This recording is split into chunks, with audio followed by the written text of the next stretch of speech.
कहानी की शुरुआत में हमें एक लड़का दिखाया जाता है जो कि वर्ल्ड फेमस डॉक्टर है। लेकिन हमारे हीरो की एक दुख से भरी कहानी है। उसकी एक छोटी बहन थी।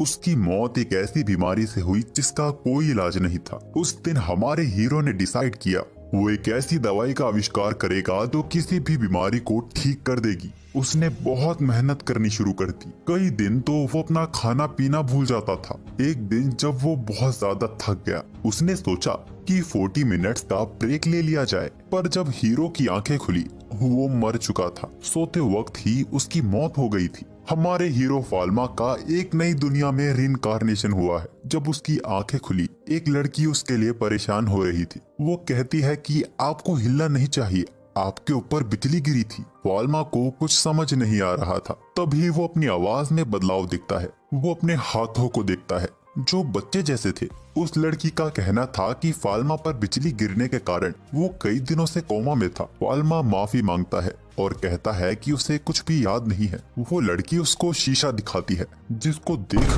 वो एकदम हैरान हो गया था। वो एक बच्चे की बॉडी में फंस गया है। उसे इस दुनिया का, इस शरीर का कुछ भी पता नहीं है, लेकिन अपनी पुरानी जिंदगी का उसे सब कुछ याद है। तभी अचानक उसे अपने कंधे पर दर्द होने लगता है। वो उस लड़की से, जो कि उसकी मेड शार्लोट है, उससे इस बैंडेज को हटाने के बारे में पूछता है। ये सुनते ही वो तुरंत गर्म पानी ले आती है। जब फाल्मा उस बैंडेज को हटा रहा था, तब उसे एक मार्क दिखाई देता है। उस मार्क को देखकर शार्लोट घबरा जाती है और खुशी के आंसू रोना शुरू कर देती है। फाल्मा कहता है कि ये उसके ऊपर बिजली गिरने की वजह से हुआ होगा। तभी शार्लोट बोलती है कि ये निशान सबूत है कि आपको गॉड ऑफ मेडिसिन ने चुना है। फाल्मा तो ब्लैंक ही हो जाता है। वो तो इसके बारे में कुछ नहीं जानता। शार्लोट को तो यकीन ही नहीं होता कि फाल्मा गॉड ऑफ मेडिसिन को कैसे भूल गया, जबकि उनका पूरा परिवार उनकी पूजा करता है। फाल्मा शार्लोट को बताता है कि उसे कुछ भी याद नहीं है और वो उसकी बातें सुनकर और भी कंफ्यूज हो रहा है। तो शार्लोट सबसे पहले अपना इंट्रोडक्शन देती है कि उसका नाम शार्लोट है और फिर उसे उसका ही घर घुमाते हुए बताती है कि वो रॉयल फार्मासिस्ट फैमिली से है, जो रॉयल फैमिली के लिए दवाइयां बनाते हैं। यहाँ तक कि फाल्मा का परिवार मैजिक का यूज करने में भी माहिर है। फाल्मा पूछता है, तो क्या मैं भी मैजिक यूज कर सकता हूँ? शार्लोट घबराते हुए बोलती है कि अब आप ये मत बोलना कि आप मैजिक करना भी भूल गए हो। अगर ऐसा हुआ तो फाल्मा को परिवार से ही निकाल दिया जाएगा। फाल्मा क्लियर कर देता है कि वो मैजिक करना भी भूल गया है। शार्लोट अपने आप को तसल्ली देते हुए सोचती है कि शायद मास्टर मजाक कर रहे हैं। वो फाल्मा को बताती है कि वो वाटर मैजिक में बहुत अच्छा था। उसी दिन फाल्मा अपने रूम में वाटर मैजिक का यूज करने की कोशिश करता है। उसने वाटर मॉलिक्यूल के फॉर्मूले को इमेजिन किया। अचानक फाल्मा का वो मार्क ग्लो करने लगा था। अचानक फाल्मा के हाथों पर पानी तैरने लगता है। ये देख फाल्मा घबरा गया था। वो खिड़की से बाहर सारा पानी फेंक देता है, पर अब वो उस प्रेशर को रोक नहीं पा रहा था। किसी तरह फाल्मा का वो मार्क ग्लो होना बंद हो जाता है, जिससे उसके हाथों से पानी निकलना भी रुक गया था। फाल्मा के मैजिक से भीगी हुई शार्लोट बहुत ही ज्यादा खुश थी। शार्लोट को आखिर राहत मिली कि फाल्मा मैजिक यूज कर सकता है। फाल्मा ने अपने मैजिक के बारे में काफी सोचा। उसने रियलाइज किया कि वो जिस भी एलिमेंट के फॉर्मूले के बारे में सोचता, उस एलिमेंट को वो क्रिएट कर पा रहा था और अपने दूसरे हाथ से वो उसे इरेज भी कर पा रहा था। शार्लोट फाल्मा के पास आती है और उसे लाइब्रेरी ले जाती है। वहाँ वो उसे दिखाती है कि यहाँ मौजूद सारी किताबें वो पढ़ चुका है। ये सुनकर फाल्मा एक किताब को पढ़ने की कोशिश करता है। सरप्राइजिंगली वो इस किताब की लैंग्वेज को समझ पा रहा था। Dinner time. फाल्मा के फादर फाल्मा को ठीक देख काफी खुश थे। वो कहते हैं कि इस खुशी के माहौल में हम तुमसे एक सवाल करेंगे, पर उसकी बीवी मना करती है कि अरे अभी तो ये ठीक हुआ है। फाल्मा बोलता है कि वो तैयार है। उसके फादर उसे एक मेडिसिन बनाने का फॉर्मूला पूछते हैं, जिसमें ड्रैगन की खाल, छिपकली की पूंछ और चमगादड़ के दांतों का यूज होता है। फाल्मा ने इसका एकदम सटीक ठीक जवाब दिया था। उसके फादर कहते हैं, अब जब तुम ठीक हो गए हो तो तुम्हें अपनी ट्रेनिंग वापस शुरू कर देनी चाहिए। अब फाल्मा ये नहीं जानता था कि कैसी ट्रेनिंग की बात हो रही है। उसने वहाँ हाँ तो कह दिया था, पर अब जो आगे होगा उन सब के लिए वो बिल्कुल तैयार नहीं है। अब अगले सीन में हमें स्वर्ग से उतरी एक अप्सरा के दर्शन करवाए जाते हैं, जो कि फाल्मा की मैजिक टीचर है, जिसका नाम एलन है। अब ट्रेनिंग के दौरान फाल्मा को शांत और डिसिप्लिन में देख एलन को शक होने लगता है कि कहीं ये कोई बहरूपिया तो नहीं है। फाल्मा बहाने बनाते हुए बोलता है कि उसके ऊपर बिजली गिरने के कारण उसे कुछ भी ठीक से याद नहीं है। एलन उसकी बात को मान लेती है और उससे डिवाइन आर्ट के बारे में क्वेश्चन पूछने लगती है। अब फाल्मा को डिवाइन आर्ट के बारे में कैसे ही पता होगा। वो तो मन में सोचता है कि अगर मुझे पता होता तो तुझे टीचर रखता ही क्यों। एलन उसे डिवाइन आर्ट के बारे में बताते हुए एक नदी किनारे ले चलती है और फाल्मा को उसकी जादुई छड़ी निकालने को कहती है। फाल्मा तो जादुई छड़ी लाया ही नहीं। ये सुन के एलन उसे अपनी दे देती है जादुई छड़ी। एलन फाल्मा को एक मैजिक स्पेल करके दिखाती है और उसके बाद फाल्मा भी उसी मैजिक को ट्राई करता है। सरप्राइजिंगली फाल्मा का किया मैजिक स्पेल बहुत ही ज्यादा पावरफुल था। इतना पावरफुल था कि एलन हैरान हो जाती है। वो फाल्मा की बॉडी का माना चेक करने लगती है। उसने फाल्मा को एक टूल पकड़ा दिया जो माना मेजर करता है। जैसे ही फाल्मा अपना माना रिलीज करता है वो टूल डिस्ट्रॉय हो जाता है। ये देख एलन की फट के चार हो जाती है। इतना पावरफुल मैजिक या तो गॉड या तो डीमन लॉर्ड के पास ही हो सकता है। वो एलन के कंधे पर वही चमकता निशान देखती है। उसने पहचान लिया था कि ये गॉड ऑफ मेडिसिन का निशान है। एलन बहुत ही ज्यादा घबराने लगती है। उसका चश्मा टूट गया था। वो एलन को बोलती है कि वो कभी भी किसी के सामने माना मेजर टूल को ना पकड़े, यहाँ तक कि उसके खुद के फादर के सामने भी नहीं। सीन शिफ्ट होता है और एलन और फाल्मा एक बेंच पर बैठे हुए थे। एलन अभी भी डरी हुई थी। ये देख फाल्मा कुछ फनी करने की कोशिश करता है और ये वामन की लड़की उसके चक्कर में फंस भी जाती है। अब जब फाल्मा अपने हाथों से स्कोप बना के एलन को हंसाने की कोशिश कर रहा था, तभी उसे एक नई स्किल के बारे में पता चलता है। ये डिवाइन आईज थी। इसकी मदद से फाल्मा किसी की भी बॉडी के अंदर की इंजरी को देख सकता है। इन डिवाइन आंखों से वो एलन को बताता है कि उसकी आंखों में और उसकी उंगलियों में चोट है। एलन सरप्राइज हो जाती है कि उसे ये कैसे पता। वो उसे बताता है कि जब वो उसकी बॉडी को स्कैन कर रहा था तब उसकी फिंगर ग्लो कर रही थी। एलन और भी ज्यादा पैनिक करने लगती है। उसे तो शक होने लगा था कि एलन इंसान ही नहीं है। तभी उसकी नजर एलन की परछाई पे पड़ती है जो कि थी ही नहीं। ये देखने के बाद एलन बिन कुछ सोचे वहां से भाग जाती है। अगले दिन क्लास लेने एलन आई ही नहीं। फाल्मा के फादर उसे बताते हैं कि एलन की तबीयत बहुत ज्यादा खराब हो गई है, जिस वजह से आज वो उसकी क्लास नहीं ले पाएगी। उसके फादर ने उसे एक दवाई दी जिसको उसे एलन तक पहुंचाना था। रूम से बाहर निकलते ही फाल्मा उस दवाई को स्कैन करने लगता है। उसे पता चला कि ये दवाई इतनी भी असरदार नहीं है। उसने उस पर कोई जादू किया जिससे अब ये बेहतर असर करेगी। हम एलन को देखते हैं जिसने आर्मर पहना हुआ था। वो फाल्मा को देख डरते हुए बोलती है कि क्या तुम मुझे यहाँ मारने आए हो, क्योंकि मुझे तुम्हारा सच पता चल गया है। फाल्मा अपने दोनों हाथों को ऊपर कर लेता है और कहता है कि उसका ऐसा कोई इरादा नहीं है। एलन उस पे यकीन करती है और अपने सिर से हेलमेट को उतार देती है। उसकी शक्ल को देखकर ही पता चल रहा था कि वो कितनी बीमार है। वो फाल्मा से उसके यहाँ होने की वजह पूछती है। फाल्मा उसे बताता है कि उसके फादर ने उसके लिए दवाई भेजी है और साथ ही उसने इस दवाई को बेहतर भी कर दिया है। ये सुन एलन फिर से घबराने लगती है। वो पूछती है कि क्या तुमने इसमें जहर मिलाया है मुझे मारने के लिए। फाल्मा हैरान होते हुए कहता है कि अरे ये तुम क्या बक रही हो, मैं ऐसा क्यों करूँगा, बल्कि इस दवाई को खाने से वो जल्दी ठीक हो जाएगी। पर एलन को उस पे बिल्कुल भरोसा नहीं था। फिर फाल्मा उसके पास आके उसके हाथों को पकड़ता है। वो कहता है कि आप मेरी टीचर हैं, आप मुझ पे भरोसा कीजिए, और एलन को फूल देके वो वहाँ से निकल जाता है। उसने एलन को पटा लिया था। वो थोड़ा शर्माने लगी थी। अगले दिन एलन फाल्मा को ट्रेन करने आई थी, लेकिन ये क्या, आज भी उसने आर्मर पहना हुआ है। उसका कहना था कि उसे अपने स्टूडेंट पे तो भरोसा है पर उसके मैजिक पर नहीं, वो बहुत ज्यादा पावरफुल है, इसीलिए उसने ये आर्मर अपनी सुरक्षा के लिए पहना है। वो फाल्मा को थैंक यू भी कहती है। कल जो उसने मेडिसिन दी थी उससे वो जल्दी ठीक हो गई। अब ट्रेनिंग शुरू करने के बाद एलन एक बार फिर फाल्मा का मैजिक देख हैरान हो गई थी। सीन चेंज होता है और हम फाल्मा को सभी को ताड़ते हुए देखते हैं। उसने अपनी डिवाइन आई की मदद से सबकी अंदरूनी चोट को देखना शुरू किया। वो उन्हें नोट कर लेता है और तय करता है कि वो सभी के लिए दवाई बनाएगा। फाल्मा अपनी लैब में अपने मैजिक से दवाई बनाना शुरू भी कर देता है।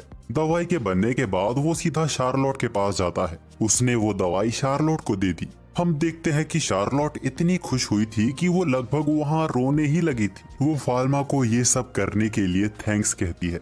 जिसके बाद ये लोग सभी में वो दवाइयाँ बांट देते हैं। फाल्मा से मिली दवाइयाँ देखकर ये लोग भी बहुत खुश हुए थे। एक रॉयल फैमिली फार्मासिस्ट के द्वारा मेडिसिन ट्रीटमेंट मिलना ये कोई आम बात नहीं है। असल में ये लोग बहुत ही किस्मत वाले हैं। यहाँ पे शार्लोट इस बात का भी जिक्र करती है कि कैसे दुनिया में लाखों लोग सही इलाज ना मिलने के कारण मारे जाते हैं। ये बात फाल्मा के दिल पर आके लगी थी। अगले दिन डिनर के टाइम जब फाल्मा अपने माता पिता को देख रहा था, तभी वो नोटिस करता है कि यहाँ उसकी बहन नहीं है। उससे पता चलता है कि उसकी बहन को चिकन पॉक्स हो गया है और ये बीमारी मरीज से दूसरों में फैलती है, इसीलिए उसे अपने रूम में क्वारंटीन करके रखा गया है। अब यहाँ फाल्मा सोचता है कि ये बीमारी उसकी दुनिया में भी थी, लेकिन यहाँ ये बहुत खतरनाक बीमारी है।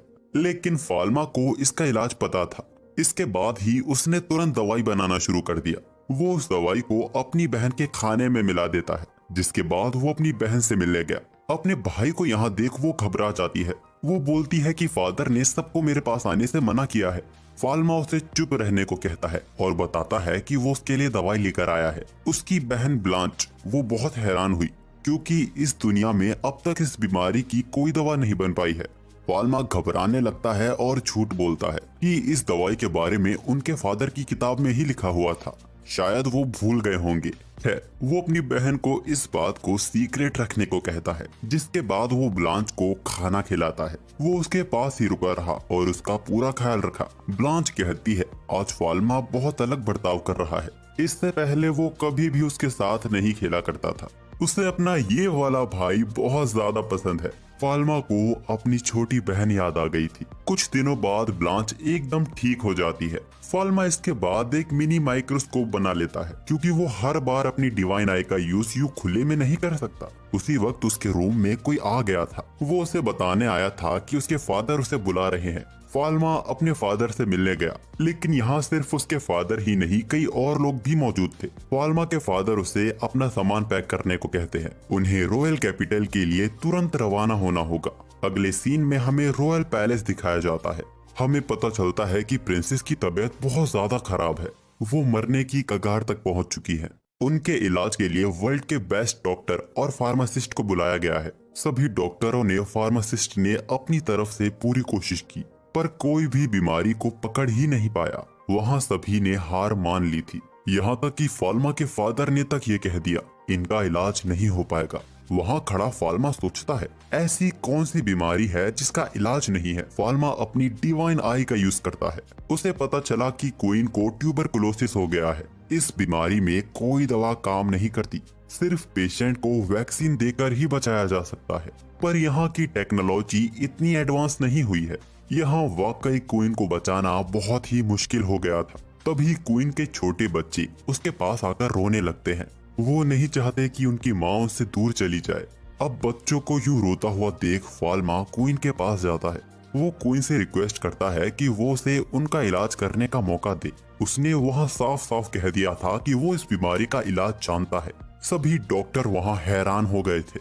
कुछ लोग वहाँ बोलते हैं कि ए बच्चे, क्वीन को परेशान मत करो। उसके फादर भी फाल्मा से कहते हैं फाल्मा ऐसा कुछ मत करो जिससे क्वीन को परेशानी हो।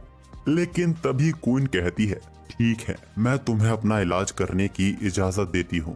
अब सिर्फ तुम ही मेरी आखिरी उम्मीद हो। अब फाल्मा वापस अपने घर आकर अपनी लैब के दरवाजे को बर्फ से जमा देता है, ताकि कोई भी इस कमरे में ना घुस सके। यहाँ की दुनिया अभी तक बैक्टीरिया और वायरस से अनजान है। वो एक ऐसी दवाई बना रहा था जो वायरस को रोक सके। तभी उसके रूम के बाहर उसके फादर उसको आवाज देते हैं। वो कहते हैं फाल्मा, तुम्हें पता है ना तुम क्या कर रहे हो? अगर तुमने कुछ भी उल्टा सीधा किया तो तुम्हारे साथ क्या होगा? लेकिन फाल्मा का पूरा ध्यान अपनी दवाई बनाने में था।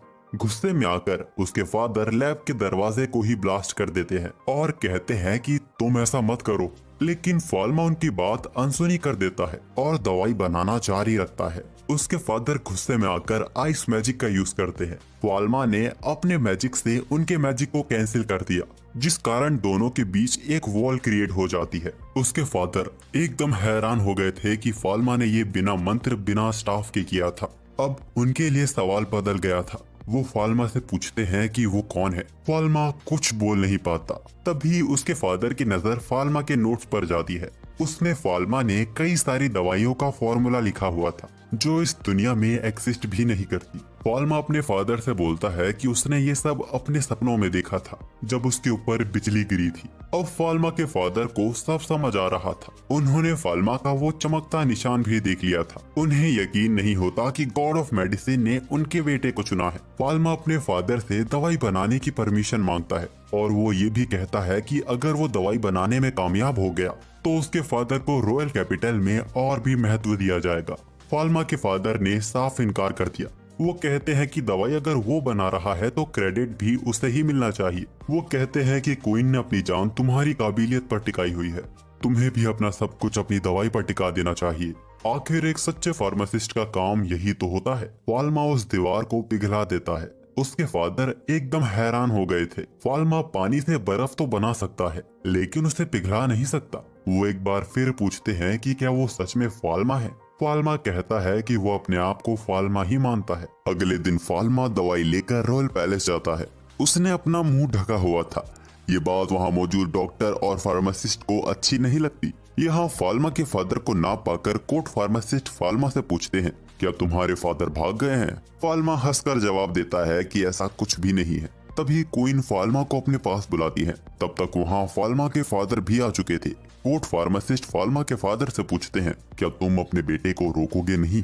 वो जवाब देते हैं कि फाल्मा ने हम दोनों के स्किल्स को सरपास कर दिया है। क्वीन को दवाई देने से पहले फाल्मा उन्हें कुछ दिखाता है। उसने एक डिवाइस बनाया जिससे बैक्टीरिया को देखा जा सकता था। क्वीन ये देख हैरान थी और पूछती है कि ये क्या चीज है। वहाँ मौजूद सभी डॉक्टर्स और फार्मासिस्ट को भी ये दिखाया जाता है। वो पूछते हैं कि क्या ये कोई कीड़े हैं। फाल्मा उन्हें इन्फेक्शन और बैक्टीरिया के बारे में बताता है और इसको खत्म करने के लिए शायद क्वीन को ये दवाई 1 साल तक भी लेनी पड़ सकती है। फाल्मा एक गिलास में क्वीन को वो दवाई देता है जिसको वो खुशी खुशी एक्सेप्ट करती है। फाल्मा भी वो दवाई ले रहा था और वो कहता है कि उसने भी अपनी जिंदगी इस दवाई पर टिकाई हुई है।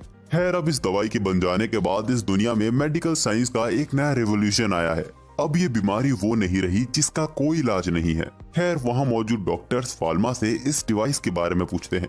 फाल्मा कहता है कि ये कोई मैजिक नहीं, एक डिवाइस है और इसका डिजाइन वो सबको दे देगा। खैर, क्वीन के दवाई लेने के बाद उनको बहुत बेहतर महसूस हो रहा था और ये देख सभी लोग फाल्मा की तारीफ करते हैं। अब इसके कुछ देर बाद फाल्मा वापस अपने फादर के साथ घर लौट रहा था। फाल्मा के फादर ब्रूनो वो याद करते हैं वो दिन जैसे फाल्मा आज घबराया हुआ बैठा हुआ है, वो पहले भी ऐसा था। असल फाल्मा एक नाजुक बच्चा था और ब्रूनो काफी सख्त फादर थे। असल फाल्मा जब भी कुछ करने की कोशिश करता था और वो नहीं हो पाता था तो वो रोने लग जाता था। ब्रूनो का मानना था कि एक सच्चे फार्मासिस्ट को स्किल की नहीं, एक अच्छे दिल की जरूरत होती है जो अपने मरीज को समझ सके। लेकिन वो कभी अपने बेटे को नहीं समझ सके।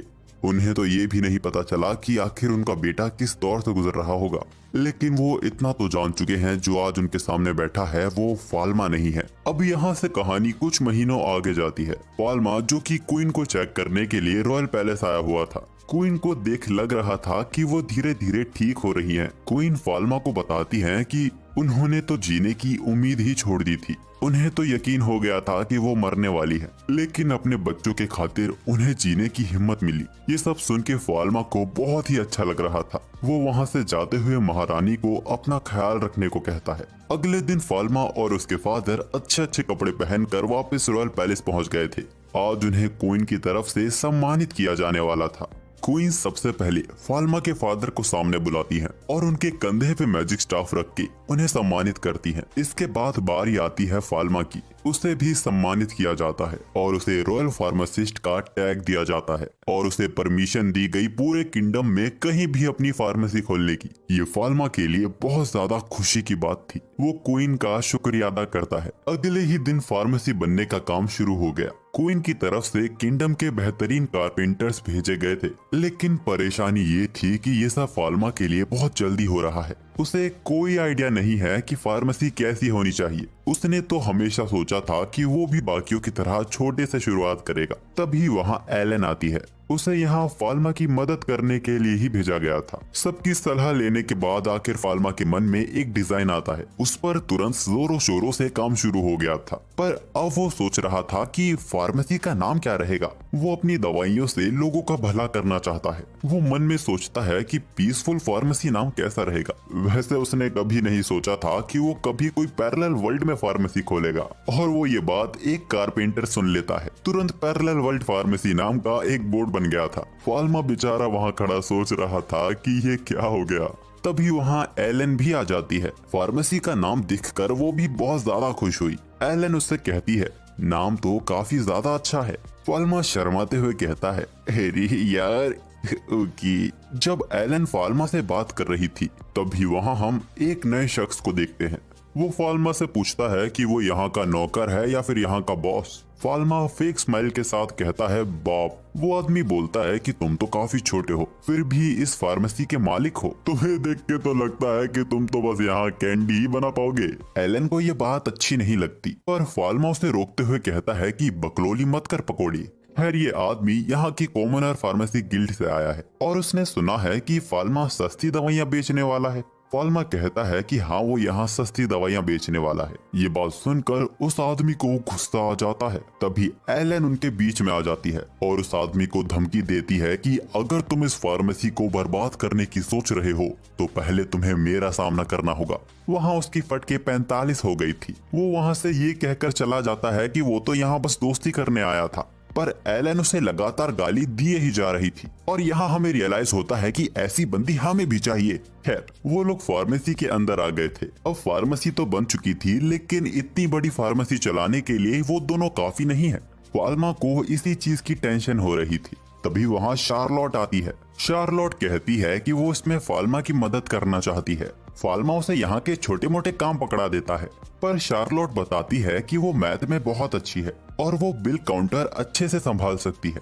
फाल्मा हंस पड़ता है और कहता है कि तुम तो भी 9 साल की हो। तो शार्लोट भी बोलती है कि आप भी तो 10 साल के हैं। वो बस फाल्मा की मदद करना चाहती है। उसने लगभग वहाँ रो ही दिया था। फाल्मा कहता है कि वो उसको समझता है और उसकी बात को मान लेता है। वो कहता है कि उसे छोटे मोटे कामों में उसकी मदद चाहिए होगी। शार्लोट तो वहाँ खुशी के मारे झूमने लगी थी, लेकिन अभी भी टैक्सेस और डॉक्यूमेंट संभालने के लिए उन्हें एक जिम्मेदार व्यक्ति चाहिए था। इसके बाद हम देखते हैं कि फाल्मा वापस फूलों का गुलदस्ता लेके घर जा रहा है। आज यहाँ का माहौल काफी उदासी भरा है। फाल्मा को पता चलता है कि उनके परिवार का फाइनेंस संभालने वाला सेड्रिक, जिसने काफी साल उनके परिवार को दिए हैं, आज वो रिटायर हो रहा है। ये बात सभी को आज अचानक से पता चली। सेड्रिक कहता है कि फाल्मा के फादर ने उन्हें सभी कामों से आजाद कर दिया है। शायद वो चाहते हैं कि अब वो कंट्री के लिए भी कुछ करे। फाल्मा ये बात सुनकर कुछ सोचता है और कहता है, क्या आप मेरे लिए काम करोगे? सेड्रिक हाँ तो कह देता है, पर उसे कुछ समझा नहीं था। फाल्मा सीधा अपने फादर से बात करता है सेड्रिक को हायर करने के लिए। फाल्मा के फादर कहते हैं कि उन्होंने सेड्रिक को फ्री कर दिया है, तो वो जो चाहे वो कर सकता है। तभी ब्रूनो वहाँ एक बड़ा सा बक्सा और मंगवाता है। वो पूरा बक्सा सोने के सिक्कों से भरा हुआ था। ब्रूनो फाल्मा को ये सब तोहफे के तौर पर देता है ताकि वो अपनी फार्मेसी चला सके। इसी बहाने ब्रूनो एक अच्छे फादर होने का फर्ज निभा रहे हैं। इसके बाद वो सेड्रिक की तारीफ भी करते हैं कि वो कितना ईमानदार और फाइनेंस संभालने में कितना माहिर है। तो फाल्मा के मन में सवाल आता है, फिर उन्होंने उसे निकाला क्यों? वो कोई जवाब नहीं देते। उनकी चुप्पी का मतलब फाल्मा समझ गया था कि ये सब उन्होंने उसके लिए ही किया है। अब कुछ वक्त बाद फार्मेसी की ओपनिंग हो जाती है, पर उनकी फार्मेसी के पहले ही दिन कोई कस्टमर नहीं आया। वो लोग इसको लेके बहुत ही उदास थे। फार्मेसी को खुले 1 महीना हो गया, लेकिन कोई पेशेंट नहीं आया। आखिर एक दिन उनकी फार्मेसी में एक कस्टमर आया। वो एक बूढ़े अंकल थे और वो यहाँ एक टॉफी खरीदने आए थे। वो सब इन सब चीजों से परेशान हो चुके थे। तभी वहाँ फाल्मा के फादर और उसकी माँ भेस बदल कर आते हैं, लेकिन इतना सिंपल उन्होंने भेस बदला था कि फाल्मा उन्हें बड़े आराम से पहचान लेता है। फाल्मा उन्हें अंदर लेकर जाता है और बताता है कि उसकी फार्मेसी बिल्कुल नहीं चल रही है। अपने बेटे की ये बात सुनने के बाद वो कहते हैं कि वो उसकी फार्मेसी देखना चाहते हैं। सबसे पहले फाल्मा उन्हें दवाइयों से भरा कमरा दिखाता है, फिर वो उन्हें पेशेंट्स के लिए बेडरूम दिखाता है। अब ये सब दिखाने के बाद फाल्मा अपने फादर से पूछता है कि क्या कोई कमी है? ब्रूनो कहता है कि कोई कमी नहीं है। तभी फाल्मा की माँ उसे एक आइडिया देती है। दवाइयों के साथ वो उसे ब्यूटी प्रोडक्ट्स बनाने की भी सलाह देती है, जो कि सस्ती हो और क्वालिटी में भी अच्छी हो और ऐसी हो जो हर तरह की महिला उसे यूज कर सके।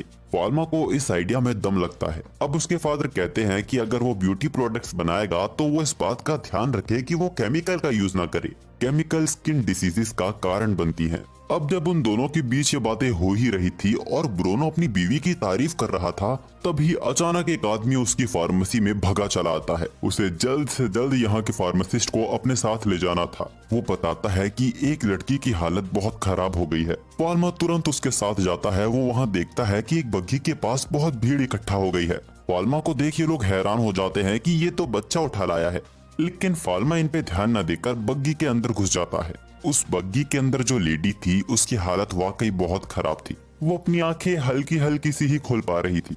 अपने सामने एक बच्चा देख वो सोचती है, लग गए गुरु। फाल्मा अपनी डिवाइन आई से उसे एग्जामिन करता है। उसे बॉडी में कोई बीमारी नहीं दिख रही थी, लेकिन तभी वो कुछ नसों के पास अजीब से निशान देखता है। ये खुद को दिए चोट जैसे नहीं थे।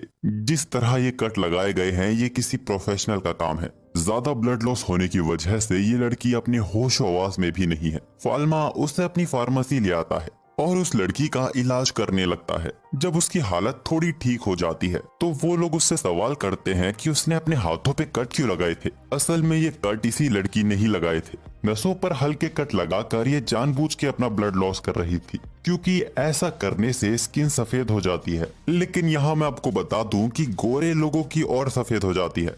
इसके क्रश ने इसको रिजेक्ट कर दिया था, पर ये उसके लिए लॉयल थी। इसने सोचा कि अगर वो नहीं तो कोई भी नहीं, और यही सब बताते हुए वो रोने लग जाती है। माफी मांगती है कि उसकी वजह से उन्हें परेशान होना पड़ा। एलन उसे समझाती है, अगर तुम्हारा किसी ने दिल तोड़ा है तो तुम्हारा फर्ज बनता है कि तुम औरों का भी दिल तोड़ो। हर एक चीज का बदला होता है। वो लड़की एलन से काफी इंस्पायर होती है और निकल पड़ती है मछलियों को अपने जाल में फंसाने के लिए। अब इसके बाद कहानी कुछ वक्त आगे जाती है। आज फाल्मा का परिवार एक नए शहर में छुट्टियां मनाने आया है और असल में ये जगह क्वीन ने फाल्मा के फादर को तोहफे में दी है। यहीं पर किंगडम के ज्यादातर व्यापार होते हैं और अधिकतर दवाइयां भी यहीं उगती है।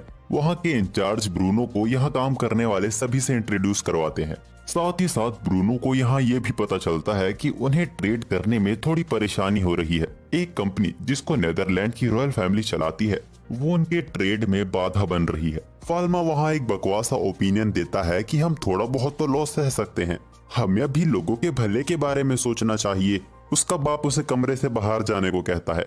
बाहर शार्लोट और ब्रांच मिट्टी में खेल रहे थे और फाल्मा के आ जाने के बाद वो पानी में खेलने की जिद करने लगते हैं। फाल्मा को पानी में खेलने का शौक नहीं है, लेकिन वो दोनों हद से ज्यादा जिद करने लगते हैं और उनकी मासूमियत के आगे फाल्मा को झुकना ही पड़ जाता है। वहाँ मौजूद एलन भी कहती है, चलो मैं भी नहा लेती हूँ। फाल्मा पूछता है कि आप स्विमिंग सूट लाई हैं? एलन कहती है, मुझे स्विमिंग सूट की क्या जरूरत। फाल्मा की सोच गंदी होने लगती है।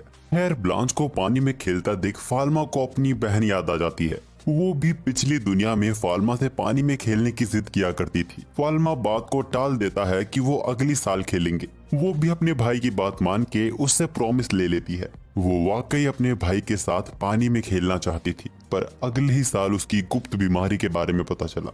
फिर जो हुआ हम सभी जानते हैं। अचानक फाल्मा को ब्लांच के चिल्लाने की आवाज आती है।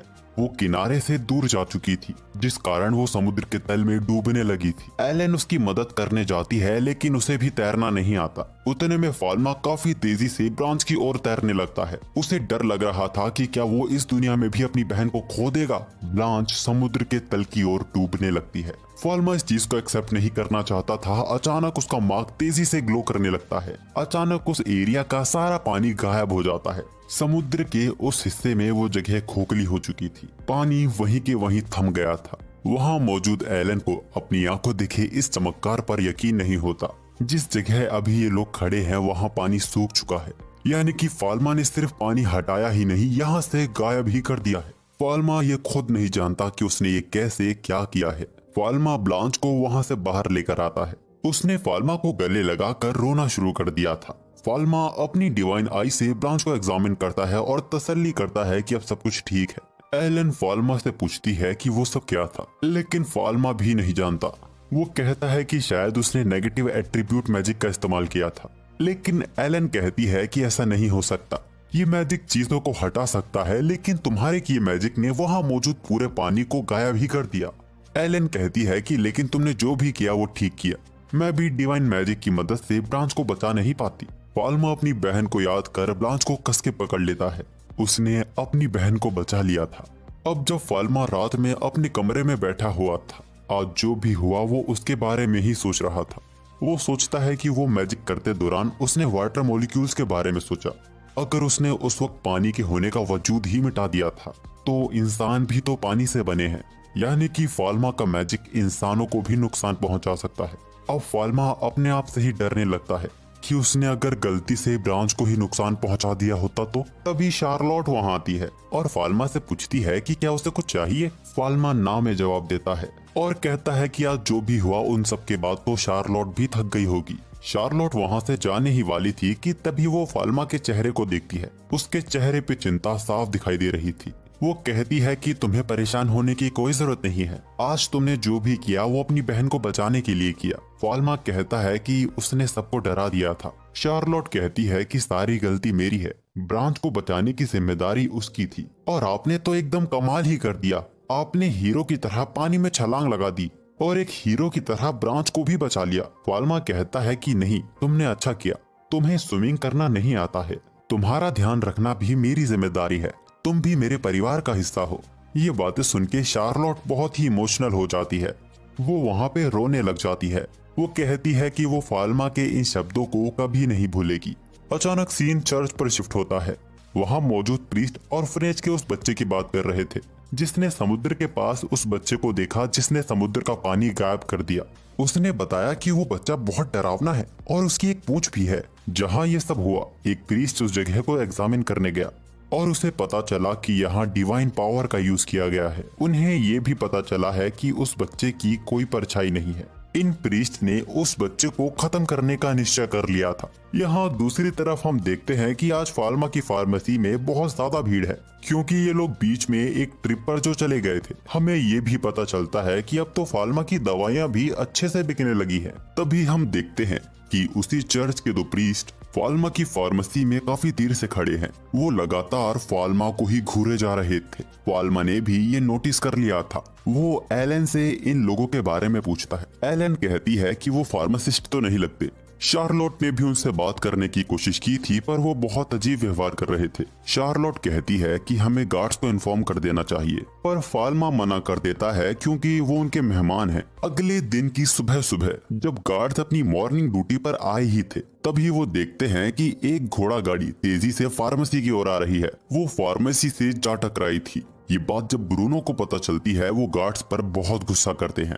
ब्रूनो को शक है कि यहाँ मौजूद मेडिकल गिल्ड ये सब कर रही है। वो लोग क्वीन को इन्फॉर्म करने का फैसला करते हैं। वहाँ पीछे खड़ा फाल्मा सोच रहा था कि ये मेडिकल गिल्ड ने करवाई है या फिर उन सफेद कपड़े वाले लोगों ने। फाल्मा अपने फादर को अभी कोई भी फैसला लेने से मना करता है। हो सकता है कि चीजें कुछ अलग हों और बात आगे बढ़ जाए। अब उस घोड़ा गाड़ी के द्वारा आया हुआ कचरा वो लोग साफ कर रहे थे। वो देखते हैं कि घोड़ा गाड़ी ने फार्मेसी के अंदर तक नुकसान पहुंचाया है। क्लीनिंग मैजिक भी यहाँ काम नहीं कर रहा था लेकिन ऊपर वाले फ्लोर को कोई नुकसान नहीं पहुंचा है।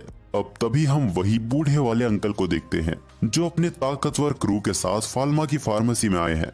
ये लोग फाल्मा की फार्मेसी को ठीक करने आए हैं क्योंकि फाल्मा बहुत अच्छा बच्चा है और उन्हें इसकी दुकान की कैंडी बहुत पसंद है। फाल्मा उनकी मदद के लिए उन्हें शुक्रिया कहता है और वो लोग काम पे लग जाते हैं। देखते ही देखते टाउन के सभी लोग वहाँ आ जाते हैं। वो फाल्मा से कहते हैं कि उसे कुछ भी करने की जरूरत नहीं है। फाल्मा उनके लिए सस्ती दवाइयाँ बनाता था। वो इतना अच्छा था जिस कारण सभी लोग उसकी मदद करने आ जाते हैं। बंदे ने पैसे नहीं नाम कमाया है। फाल्मा और सेड्रिक ये देख काफी इमोशनल हो गए थे। तभी रोते हुए एक लड़की वहाँ आती है। वो बताती है कि उसके फादर गर्मी से बेहोश हो गए हैं। उसने उन्हें उठाने की भी कोशिश की लेकिन वो उठ नहीं रहे हैं। सभी लोग फाल्मा को उसका इलाज करने को कहते हैं, यहाँ पर वो सब संभाल लेंगे। फाल्मा भी उस लड़की को लेके उसके साथ जाने लगता है।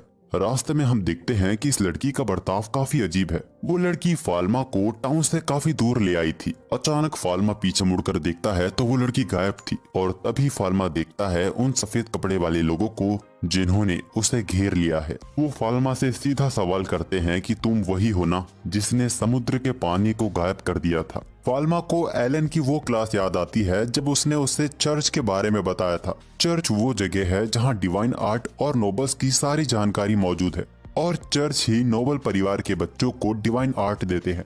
इनका पद क्वीन से भी ऊपर होता है और इनका बस यही काम नहीं, ये लोग इविल स्पिरिट को भी खत्म करते हैं। उनमें से ही एक ऑफिसर फाल्मा के सामने खड़ा था। वो कहता है कि तुम खुलेआम कैसे घूम सकते हो। वो फाल्मा को इविल स्पिरिट बता रहा था। फाल्मा कहता भी है कि आपको कोई गलतफहमी है, मैं एक आम इंसान हूँ। इन्वेस्टिगेशन ऑफिसर सेलमैन फाल्मा को पकड़ने के लिए उस पर बाइंड मैजिक का यूज करते हैं, पर फाल्मा के ऊपर उस मैजिक का असर ही नहीं होता। वहाँ मौजूद बाकी ऑफिसर्स ने भी अपनी तरफ से कोशिश की, लेकिन फाल्मा के आगे किसी का मैजिक काम नहीं करता। इससे परेशान होके वो लोग स्वॉर्ड डांस ऑफ आर्ट का यूज करते हैं, लेकिन वो भी काम नहीं किया। फाल्मा फिर बोलता है कि मैं एक आम इंसान हूँ, मुझ पे ये काम नहीं करेगा। सैलमन कहता है कि हमें इस बच्चे को जिंदा ही पकड़ना होगा। वो सभी मिलकर फाल्मा पर बहुत ही ज्यादा ताकतवर हमला करते हैं, लेकिन इस बार फाल्मा का माथा खिसक गया था। उसने बर्फ की एक बहुत बड़ी चट्टान बना दी। फाल्मा का ये रूप देख सैलमन आउट ऑफ कंट्रोल होकर नीचे गिर जाता है। फाल्मा उन्हें धमकाता है कि उसका लड़ने का कोई इरादा नहीं है और ना ही वो उन्हें चोट पहुंचाना चाहता है। तभी सैलमन की नजर फाल्मा के उस निशान पर जाती है जो पेनेस्थेसिया का होली मार्क है। यही वजह है कि फाल्मा की कोई शैडो नहीं है और उसके पास इतनी डिवाइन पावर है। वो सभी लोग फाल्मा के आगे अपना सिर झुका लेते हैं। वो कहते हैं कि हम अपने बाप को पहचान नहीं पाए, हमें माफ कर दीजिए। अब क्योंकि ये लोग फाल्मा के आगे बुरी तरह हार गए थे, तो जैसा युद्ध में होता है विजेता हारने वाले को मार देता है। तो सैलमन कहता है कि आप मेरी जान ले लीजिए पर मेरे साथियों को जाने दीजिए। अब इससे पहले सैलमन अपने आप को मारता, फाल्मा उसका हथियार पकड़ लेता है और कहता है कि यहाँ किसी को मरने की जरूरत नहीं है। फाल्मा अपनी डिवाइन आई से देखता है कि सैलमन का एक पैर फ्रैक्चर हो गया है, जो कि घोड़े के ऊपर से गिरने की वजह से हुआ था। इसको ठीक करने के लिए ऑपरेशन करना जरूरी था, लेकिन शायद इस दुनिया में ऑपरेशन जैसा कुछ होता ही नहीं है। अगर फाल्मा ने इसे किसी और के भरोसे छोड़ा तो सैलमन की डेथ हो सकती है। फाल्मा उन्हें फर्स्ट एड बॉक्स लाने को कहता है। सैलमन ये जानना चाहता था कि फाल्मा ये सब क्यों कर रहा है। उसे तो बल्कि उसे पनिशमेंट देनी चाहिए। फाल्मा कहता है कि वो बस लोगों की मदद करना चाहता है। वहाँ टेंट लगाया जाता है। फाल्मा भी पहली बार किसी इंसान की सर्जरी करने जा रहा है। अब इसके कुछ देर बाद फाल्मा टेंट से बाहर निकलता है और उन्हें बताता है कि उनके मास्टर बिल्कुल ठीक है, लेकिन अभी भी पहले जैसा होने में उन्हें वक्त लगेगा, लेकिन अभी वो उसे टेम्पल ले जा सकते हैं। वो लोग फाल्मा का शुक्रिया अदा करते हैं। फाल्मा कहता है कि इसकी कोई जरूरत नहीं है, ये उसका काम है। वो बस कहता है कि आज यहाँ जो हुआ वो किसी को ना बताए। वो लोग फाल्मा को मेडिसिन गॉड कहते हैं और उसकी बात को मान लेते हैं। अब इसके कुछ महीनों बाद सैलमन वापस फाल्मा की फार्मेसी में आता है। एलन उनको देख हैरान हो जाती है, क्योंकि चर्च के इन्वेस्टिगेशन ऑफिसर्स का यहाँ आना खतरे की बात थी। लेकिन सैलमन यहाँ फाल्मा का शुक्रिया करने आया था, साथ में स्वादिष्ट मिठाइयाँ भी लाया था। हमें पता चलता है कि सैलमन का प्रमोशन हो गया है और अब वो चर्च का बिशप बन गया है। सैलमन कहता है कि वो फाल्मा की पूरी तरह मदद करेगा। जो भी फाल्मा के राज को खोलने की कोशिश करेगा वो उसे अकेला ही संभाल लेगा, और उस दिन के लिए माफी के तौर पर वो फाल्मा के लिए एक नया गिफ्ट भी लेकर आया है। ये थी मेडिसिन गॉड की छड़ी, जो कि चर्च में संभाल कर रखी हुई थी। ये फाल्मा के डिवाइन पावर को और भी ताकतवर कर देगा। साथ ही ये लड़ाई, हीलिंग और किसी चीज को ढूंढने में भी कारगर है। इसको देखने के बाद एलन का मुंह तो खुला का खुला ही रह गया था। इस छड़ी की एक और खास बात थी कि ये अपने मालिक के हिसाब से अपने साइज को मैनिपुलेट भी कर सकती है। लेकिन फाल्मा इस छड़ी को लेने से हिचकिचा रहा था। उसे डर था कि अगर ये खो गई या टूट गई तो क्या होगा। सैलमन बस उसे उस छड़ी को हाथ में लेने को कहता है। जैसे ही फाल्मा ने उसे हाथ में लिया वो चमकने लगी। सैलमन हंसते हुए कहता है कि छड़ी ने आपको मालिक के तौर पे चुन लिया है। एलन इस छड़ी के नशे में पूरी तरह डूब गई थी। वो फाल्मा से उसे छूने के लिए मांगती है, लेकिन जैसे ही छड़ी उसने एलन को दी वो छड़ी उसके हाथों से आर पार हो जाती है। सैलमन बताता है कि बस एक गॉड ही इस छड़ी को यूज कर सकता है। ये सुन एलन फाल्मा को चिढ़ाने लगती है। फाल्मा कहता है कि वो कोई गॉड वॉड नहीं है। सैलमन बताता है कि अगर फाल्मा एक ह्यूमन से भी ज्यादा डिवाइन पावर इसमें यूज करे तो वो इस छड़ी की मदद से उड़ भी सकता है। एलन अपनी आंखों देखी पर यकीन नहीं कर पा रही थी। अब यहाँ से जाते दौरान सैलमन फाल्मा को निश्चिंत रहने को कहता है। जब तक वो चर्च का हेड है वो फाल्मा पर कोई मुसीबत आने नहीं देगा, और वो इसका भी पता लगा के रहेगा कि कौन फार्मेसी के अंदर घोड़ा गाड़ी लेकर आया था। और हाँ, वो फाल्मा को एक लॉकेट भी देता है ये लॉकेट फाल्मा की डिवाइन पावर को कंट्रोल में रखेगी। इसकी मदद से फाल्मा अपनी डिवाइन पावर को पूरी तरह छिपा भी सकता है, यहाँ तक कि इसको पहनने के बाद फाल्मा की शैडो भी दिखाई देने लगेगी। छड़ी से ज्यादा फाल्मा इसको लेकर ज्यादा खुश दिखाई दे रहा था। ऐसा सैलमन के पूछने पर फाल्मा कहता है कि वो बस एक आम जिंदगी जीना चाहता है। इसके बाद फाल्मा शार्लोट के साथ शॉपिंग करने जाता है। रास्ते में एक मेडिकल के पास उसने एक औरत को परेशान होता देखा। वो औरत परेशान थी क्योंकि इस फार्मासिस्ट के पास पैरेलल वर्ल्ड फार्मेसी जैसी दवाई नहीं है। वो कहता है कि वो लोग उनके जैसी दवाई नहीं बना सकते, और साथ ही फाल्मा अमीर घर से है, अगर वो सस्ते में दवाई दे भी दे तो भी उसे कोई फर्क नहीं पड़ेगा। ये सुन के वो लड़की कहती है तो आप उनके साथ काम क्यों नहीं करते, लेकिन ये लोग ऐसा नहीं कर सकते क्योंकि ये इनकी गिल्ड के खिलाफ है। फाल्मा ने ये सारी बातें सुन ली थी। फाल्मा वापस फार्मेसी जाके अपनी एक गिल्ड बनाने का डिस्कशन करता है। असल में फाल्मा को भी फार्मासिस्ट की कमी है। एलन सवाल करती है कि वो लोग कौन कौन से स्टोर को अपने साथ जोड़ेंगे। फाल्मा अभी उसी स्टोर को जोड़ने की बात करता है और वक्त के साथ और भी स्टोर उनसे जुड़ते चले जाएंगे। सेड्रिक को भी ये आइडिया बहुत अच्छा लगता है, वो सभी पेपर वर्क को संभाल लेगा। वैसे ये आइडिया वाकई बहुत अच्छा है। अगर ये सच में सच हो जाता है तो फाल्मा की फार्मेसी पर हमेशा की तरह ज्यादा भीड़ नहीं रहेगी और फाल्मा भी ज्यादा काम नहीं करना चाहता। खैर, अचानक सीन उसी फार्मेसी के मालिक पर जाता है जिसकी बेटी का बुखार कम ही नहीं हो रहा है। यहाँ दूसरी तरफ मेडिकल गिल्ड ने एक मीटिंग रखी हुई है। यहाँ वो ये डिस्कस कर रहे हैं कि कैसे फाल्मा की फार्मेसी के कारण उनको लॉस हो रहा है। फाल्मा के सस्ती दवाइयाँ बेचने की वजह से कोई उनकी महंगी दवाई खरीद ही नहीं रहा और वो कुछ कर भी नहीं सकते क्योंकि क्वीन भी उनका साथ दे रही है। हमें पता चलता है कि वो घोड़ा गाड़ी इन लोगों ने ही भेजी थी, पर इसका भी कोई फायदा नहीं हुआ। चीजें बहुत जल्दी पहले जैसी हो गई। वो चश्मे सबको धमकाता है कि अगर कोई भी फाल्मा की फार्मेसी के पास जाएगा या उससे मदद लेगा, उसे गिल्ड से बाहर निकाल दिया जाएगा। दूसरी तरफ हम उसी आदमी को देखते हैं जो अपनी बेटी का इलाज करवाने एक डॉक्टर के पास आया था, लेकिन डॉक्टर वहाँ मौजूद ही नहीं था। वहाँ से गुजर रहा फाल्मा उसे बताता है कि यहाँ का मालिक एक हफ्ते की छुट्टी पर गया है। फाल्मा देखकर ही समझ जाता है कि इस आदमी की बेटी की तबीयत खराब है, पर यह आदमी फाल्मा की मदद लेने से हिचकिचा रहा था। लेकिन अपनी बेटी को मजबूर देख वो फाल्मा के साथ चलने के लिए तैयार हो जाता है। लेकिन फाल्मा उसे सामने वाले गेट से नहीं बल्कि पीछे वाले दरवाजे से फार्मेसी के अंदर लेके जाता है। उस आदमी को लगा कि ये उसकी हैसियत की वजह से है। अंदर जाके फाल्मा उसे मास्क पहनने को कहता है। अब जाके उस आदमी को समझ आया कि फाल्मा उसे पीछे वाले दरवाजे से क्यों लेकर आया, ताकि बीमारी दूसरों में ना फैले। इसके बाद फाल्मा उसकी बेटी का एकदम अच्छे से इलाज करता है और उसको अच्छे से ट्रीट करते हुए उसको एग्जामिन भी करता है। उस आदमी को यकीन नहीं हो रहा था। आखिर में फाल्मा उस आदमी को बताता है कि उसकी बेटी को बुखार हो गया था। वो आदमी पूछता है कि क्या किसी इविल स्पिरिट ने कब्जा नहीं किया था। फाल्मा पूछता है कि ये सब कौन सिखाता है आपको। अब दवाइयों के सभी इंस्ट्रक्शन देने के बाद फाल्मा उन्हें फ्री कर देता है। वो आदमी नोटिस करता है कि इतने वक्त में ही उसकी बेटी का टेम्परेचर कम हो गया है। फाल्मा ने उन्हें 5 दिन की दवाई दी और वो कहता है कि अगर इसके बाद भी उसे उसकी जरूरत हो तो वो गार्ड से बात कर सकता है। वो आदमी फाल्मा से उसकी फीस पूछता है। फाल्मा कहता है कि फीस बहुत ही कम है। वो चाहता है कि सभी बच्चों का इलाज अच्छे से हो। जिसके बाद फाल्मा अंदर चला जाता है। पैरी कहता है पैरेलल वर्ल्ड फार्मेसी वाकई कमाल की जगह है। इस आदमी का नाम पैरी है। अब पैरी वापस घर लौटने के बाद जब वो अपना काम कर रहा था, वो अपनी बीवी को भी पैरेलल वर्ल्ड फार्मेसी और फाल्मा के बारे में बताता है। वो कहता है कि अगर वो फाल्मा का 1% भी होता तो वो अपनी दुकान अच्छे से चला पाता।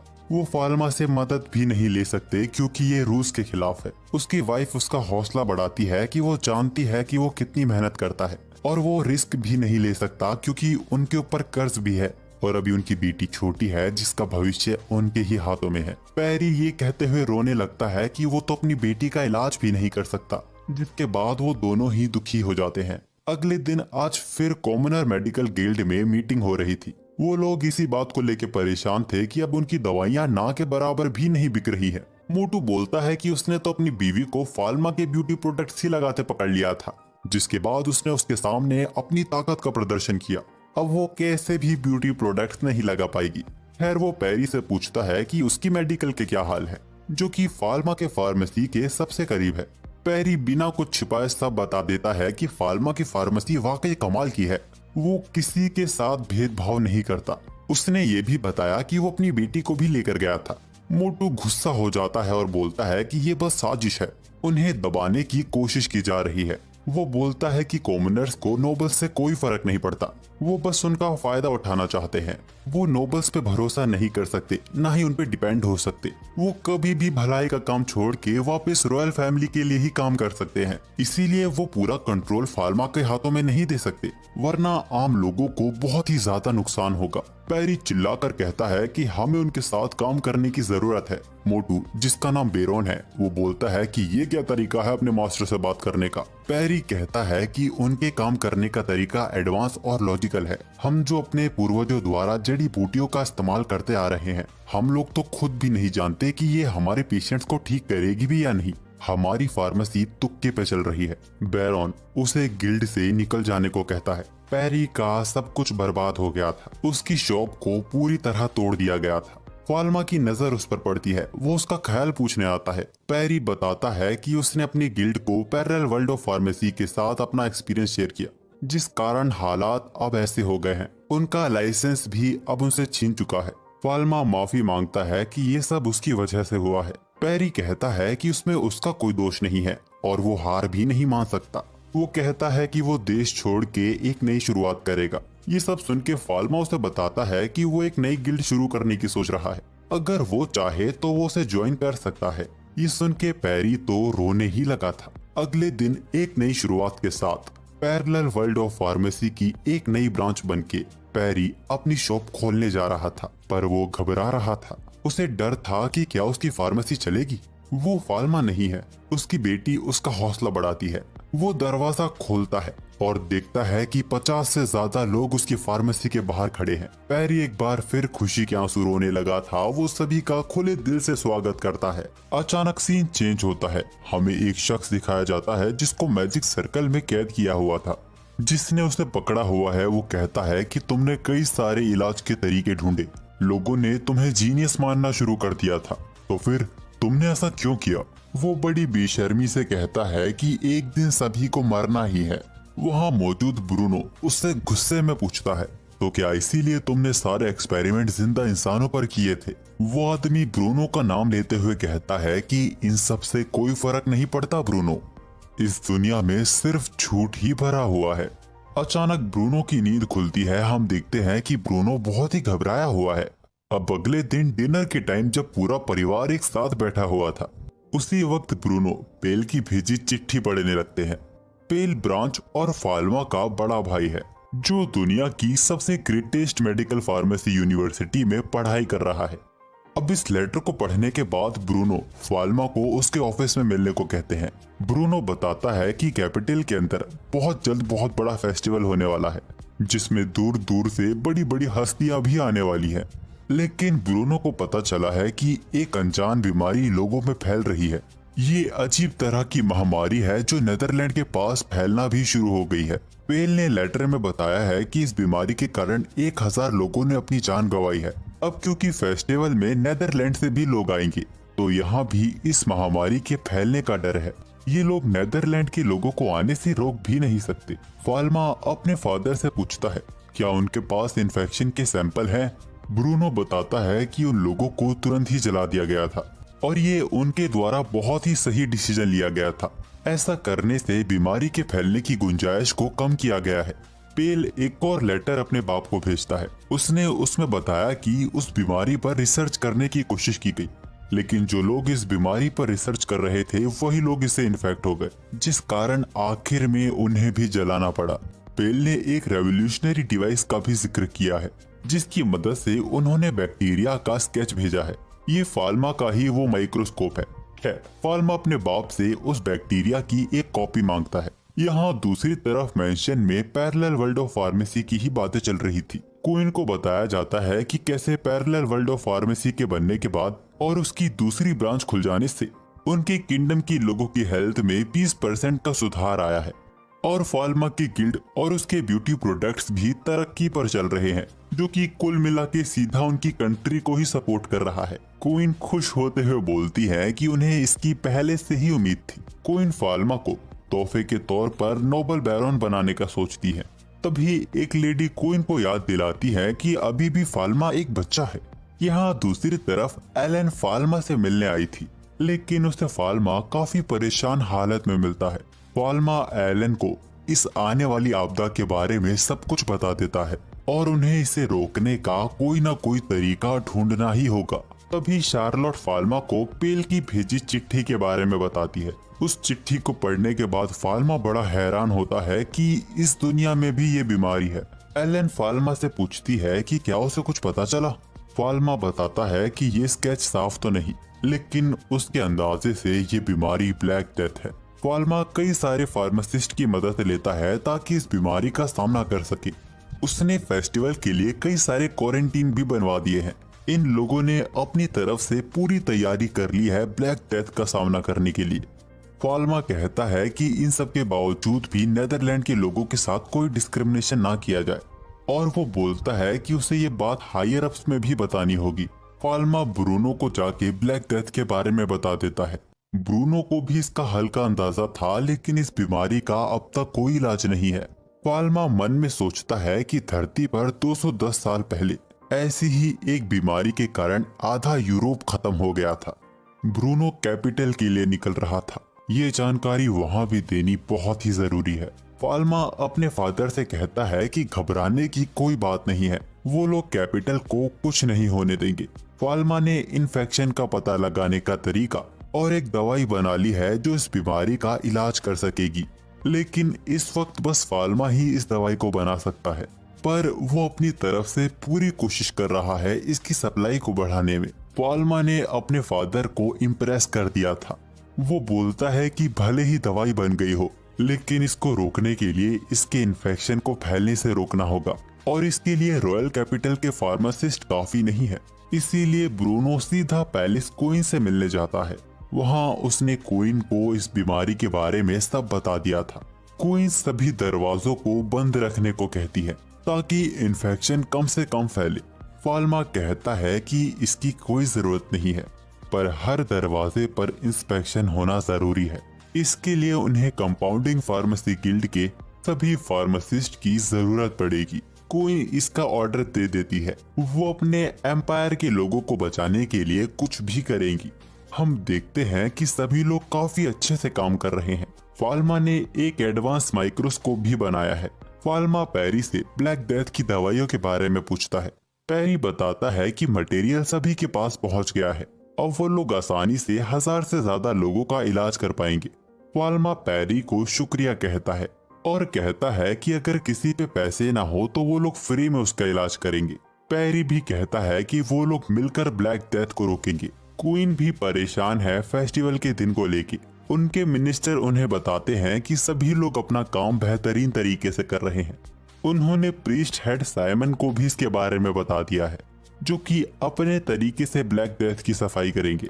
तो एक मिनिस्टर बोलता है कि ये बीमारी जड़ से खत्म हो रही है। क्वीन सभी बातें सुन के बहुत ही खुश थी, लेकिन वो अभी भी सभी को सावधान रहने को कहती है ताकि नुकसान को कम से कम किया जा सके।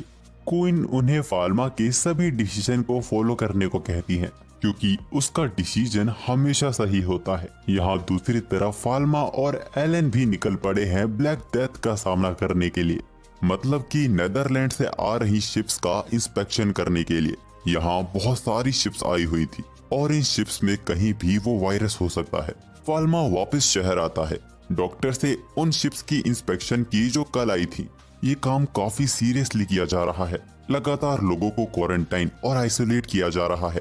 फाल्मा कहता है कि थोड़ी सी भी लापरवाही बहुत बड़ी प्रलय ला सकती है। अब फाल्मा यहाँ से एक शिप की इंस्पेक्शन करने के लिए जाता है, लेकिन उस शिप के कैप्टन को ये चीज बिल्कुल पसंद नहीं आती। उसकी शिप का इंस्पेक्शन करने के कारण वो बहुत ही गुस्से में था। फाल्मा उसे शांत करता है और वहाँ मौजूद फार्मासिस्ट से बात करता है। वो फार्मासिस्ट फाल्मा को इंस्पेक्शन की रिपोर्ट देता है, लेकिन फाल्मा अपने तरीके से भी इस शिप की इंस्पेक्शन करता है, जिसके बाद वो कैप्टन से कहता है कि यहाँ सब कुछ ठीक है। कैप्टन काफी प्राउड फील करता है। फाल्मा कैप्टन को कुछ डॉक्यूमेंट देता है जो उसे नीचे दिखाने होंगे, और उसने उसके क्रू मेंबर्स के लिए कुछ प्रिस्क्रिप्शन भी लिखे थे। अब जब फाल्मा और एलन वहां से जा रहे थे, तभी दूसरी शिप का कैप्टन उन पर चीजें फेंकने लगता है। वो कहता है कि उसे जल्दी से जल्दी अपना सारा सामान नीचे पहुंचाना है और तभी दूसरा कैप्टन कहता है कि पहले उसका सामान जमीन पर उतरेगा, जिस कारण उन दोनों में ही बहस होने लगती है। एलन को ये सब देख बहुत ही गुस्सा आ रहा था। वो दोनों का मुंह हमेशा के लिए चुप करने जा रही थी, पर तभी वहां कोई कैनन से हमला कर देता है। एलन की तो डर से हालत ही खराब होने लगती है। हम देखते हैं कि एम्पायर नेवी यहाँ पहुंच चुकी है और वो कहते हैं कि हमारे यहाँ आके हमारे ही रॉयल फार्मासिस्ट के साथ तुम ऐसा बर्ताव नहीं कर सकते। ये है कैप्टन जीन, जो कि फाल्मा की फार्मेसी का रेगुलर कस्टमर है। जीन सभी को धमकी देता है जो भी फाल्मा को नुकसान पहुंचाने की कोशिश करेगा वो वहीं इसी वक्त उसकी शिप डुबा देगा। सबकी फट जाती है। अब तो किसी के मुंह से चू भी नहीं निकल रही थी। फाल्मा कैप्टन का शुक्रिया करता है। वो कहते हैं कि ये तो उसका काम है और वो पूछते हैं कि फाल्मा की फार्मेसी कब खुल रही है। असल में जिन को फाल्मा की शॉप की सी कैंडी बहुत ही ज्यादा पसंद है और इसको लेने से उसके किसी भी क्रू मेंबर को सी सिकनेस की प्रॉब्लम भी नहीं होती। वो तो फाल्मा को उन कैंडीज का बड़े स्टॉक का ऑर्डर देने वाले हैं। फाल्मा को ये सब सुन के बहुत ही ज्यादा अच्छा लगता है। फाल्मा उन्हें बताता है कि फेस्टिवल के बाद सब कुछ नॉर्मल हो जाएगा। अब इसके कुछ देर बाद हम इन लोगों के बीच ब्लैक डेथ को लेकर डिस्कशन देखते हैं। एलन कहती है कि उसे तो लगा था ब्लैक डेथ बस एक कहानियां है, अगर फाल्मा नहीं होता तो वो तो इसका सामना ही नहीं कर पाते। इसके बारे में सोच के ही एलन घबरा गई थी। फाल्मा कहता है कि जस्ट चिल आउट गाइस, अपन यहीं पे है। तभी वहाँ एक आदमी आता है जो कि बताता है कि कुछ लोग इंस्पेक्शन से भाग गए हैं और वो लोग एक विलेज में भी घुस गए हैं। एलन हैरान होते हुए बोलती है, ये क्या बक रहे हो महाशय। वो आदमी बताता है कि वो लोग नहीं जानते कि वो लोग कहाँ हैं, पर एक व्यक्ति के मरने के बाद से ब्लैक डेथ बहुत तेजी से फैल रहा है। सभी लोग बहुत ही ज्यादा घबराने लगते हैं। फाल्मा इस नई मुसीबत को संभालने के लिए अकेला जा रहा था। एलन बोलती है कि वो यहाँ से नहीं जा सकता। अगर फाल्मा चला जाएगा तो शिप्स का इंस्पेक्शन कैसे होगा। लेकिन ब्लैक डेथ नाम की इस नई मुसीबत को रोकना भी जरूरी था। वो कहता है कि उसे एलन पे पूरा भरोसा है, उसके बिना भी वो सब कुछ संभाल लेगी। जिसके बाद फाल्मा अपनी छड़ी की मदद से उड़ के वहाँ से चला जाता है। रास्ते भर फाल्मा इस ब्लैक डेथ को लेकर ही परेशान हो रहा था। अचानक वो अपना बैलेंस खो देता है, जिस कारण वो एक पेड़ से टकरा जाने वाला था। पर हम देखते हैं कि फाल्मा उस पेड़ के आर पार ही हो गया। अभी भी फाल्मा को इस छड़ी के बारे में बहुत कुछ जानना बाकी है। ऊपर से उड़ते हुए फाल्मा कुछ लोगों को विलेज छोड़ता हो जाता दिखता है। हम लोगों ने सुना कि वो लोग कह रहे थे कि विलेज में रुकना यानी डीमन के हाथों मारे जाना। तभी फाल्मा उनके सामने आता है और उन्हें वापस जाने को कहता है। वहाँ मौजूद लोग फाल्मा को बच्चा समझ के उसे ही भगाने लगते हैं। फाल्मा उन्हें कहता भी है कि वो उन्हें समझा देगा, अभी विलेज में वापस जाओ, लेकिन वो बहुत ही ज्यादा गुस्से में थे। वो कहते हैं कि वो अपनी जान खतरे में नहीं डालेंगे। तभी एक आदमी कहता है कि ये बच्चा अचानक से सामने आ गया है, कहीं ये वही डीमन तो नहीं जिसने हमारे विलेज को श्रापित किया है। ये बात सुन के वो सभी लोग अपने हाथों में हथियार पकड़ लेते हैं। फाल्मा एक बार फिर उन्हें समझाने की कोशिश करता है कि वो लोग अगर यहाँ से भाग भी जाएं तो भी वो इस बीमारी से बच नहीं पाएंगे। लेकिन वो लोग फाल्मा की बात पर यकीन करने को राजी ही नहीं थे, जिस कारण फाल्मा को मजबूरन पूरा विलेज बर्फ से ढकना पड़ता है ताकि बीमारी फैल ना सके। वो उन्हें समझाता है कि वो कैपिटल का रॉयल फार्मासिस्ट है और यहाँ वो उन सभी को ब्लैक डेथ से बचाने आया है। फाल्मा का रॉयल बैच देखकर वो हैरान हो जाते हैं। फाल्मा उन्हें फैल रही ब्लैक डेथ बीमारी के बारे में बताता है। लोगों की मौत हो रही है।